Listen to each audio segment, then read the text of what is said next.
सध्या ते रुग्णालयात असल्याची माहिती आहे। आणि या संदर्भात अधिक चर्चा करण्यासाठी आपल्यासोबत कायदेतज्ञ असीम सरोदेजी देखील जोडले गेले आहे।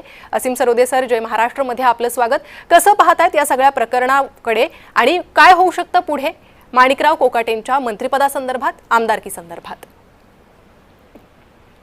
कायदा आता अत्यंत स्पष्ट करण्यात आलेला आहे, कारण की जे आमदार असतात, लोकप्रतिनिधी असतात, मंत्री असतात, त्यांच्याजवळ भरपूर संपत्ती आजकाल असते। त्यामुळे ते काय करतात की एखादी शिक्षा लागल्यावर त्याच्यावर अपील करतात।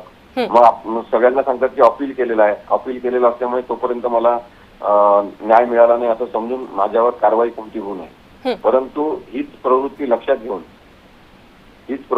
घेऊन सुप्रीम कोर्टाने अत्यंत स्पष्ट निर्णय 2013 मध्ये दिला, lily Thomas versus union of India केसमध्ये।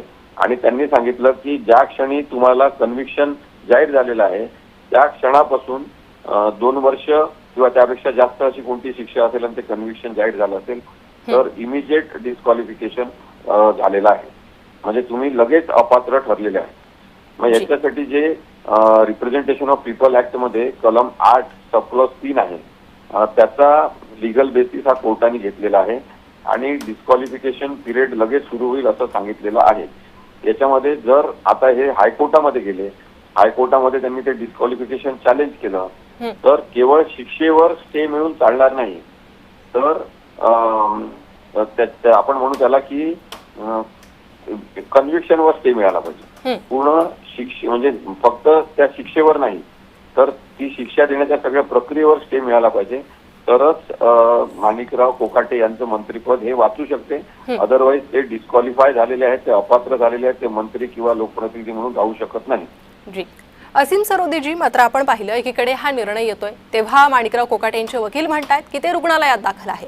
बरं, हाच जर मुद्दा सर्वसामान्य एखाद्या व्यक्ती संदर्भातला असता तर लगेच अटक झाली असती, त्यामुळे कुठेतरी तक्रारकर्त्यांनी ही नाराजी व्यक्त केली आहे। आणि हे जे असे वेळोवेळी त्यांच्या सोयीप्रमाणे आजारी पडणारे नेते आहेत ना, त्यांना तर पहिले अटक केली पाहिजे। म्हणजे राहुल गांधीच्या प्रकरणामध्ये तुम्हाला लक्षात आलं असेल की त्यांच्यासोबत जेव्हा अशा प्रकारचा व्यवहार झाला आणि ठरवून 2 वर्षाची शिक्षा देण्यात आली तर राहुल गांधींनी लगेच त्यांचं खासदारकीचं ते काय घर असते ते सोडलं, खासदारकी सोडली आणि चाव्या सगळ्या देऊन टाकल्या होत्या। ते पण आजारी पडू शकले असते, पण ते आजारी पडले नाही। याला नैतिकता म्हणतात। आजकाल राजकीय नैतिकता राहिलेली नाही आणि राजकीय अनैतिकता करणारे लोक नेते मंत्री होत असतील तर ते आपल्या लोकशाहीचं दुर्दैव आहे। माणिकराव कोकाटे हे त्या राजनैतिक अनैतिकतेचं प्रतीक झालेले आहे। मग असीमजी, कुठेतरी सत्ताधारी आणि विरोधक हे स्थानही कुठेतरी फरक पाडू शकतं या कारवाईत असं आपण म्हणू शकतो? सत्ताधारी पक्षाचे जे लोक असतील त्यांना पोलिसांचं संरक्षण मिळते, त्यांना लगेच अटक केली जात नाही, त्यांच्याबद्दल मुद्दाम विलंबाने कारवाया केल्या जातात। हे आपण आधीपर्यंत पाहिलेलं आहे ना। माणिकराव कोकाटे यांच्यासोबत सुद्धा तसंच होण्याची शक्यता जास्त आहे। त्यामुळेच ते दवाखान्यात जाऊन बसलेले आहे की मी आजारी आहे, मला अटक करू नका। आणि मग पोलीस पण आपल्या सगळ्या समाजासमोर हेच कारण सांगतील की ते आजारी आहेत, आम्ही त्यांना अटक करू शकत नाही आणि खोटे अहवाल तयार केले जातील। त्यामुळे ज्या डॉक्टरांनी त्यांच्या आरोग्याचे याच्यानंतरचे अहवाल केलेले असतील त्यांची सुद्धा खरंच तपासणी झाली पाहिजे, कारण की ही सगळी जे सर्किट आहे गुन्हेगारीचं हे आपल्याला उद्ध्वस्त केल्याशिवाय राजकारणाचं शुद्धीकरण होणार। अगदीच। त्यामुळे आता यानंतर काय कारवाई होते? माणिकराव कोकाटे, जसं कोर्टानं म्हटलेलं आहे कायद्यापुढे सगळे सारखेच आहे, त्याचप्रमाणे त्यांना वागणूक दिली जाते का, त्यांना अटक केली जाते का, असीमजी हे पाहणं महत्त्वाचं आहे। खूप धन्यवाद, तुम्ही आमच्याशी या संदर्भात चर्चा केली त्यासाठी। तर माणिकराव कोकाटे यांना आता अटक कधी होते याकडेच लक्ष लागलेलं आहे। अटक वॉरंट जारी झालेलं आहे। माणिकराव कोकाटे यांच्या वकिलांनी ते रुग्णालयात असल्याचं म्हटलंय।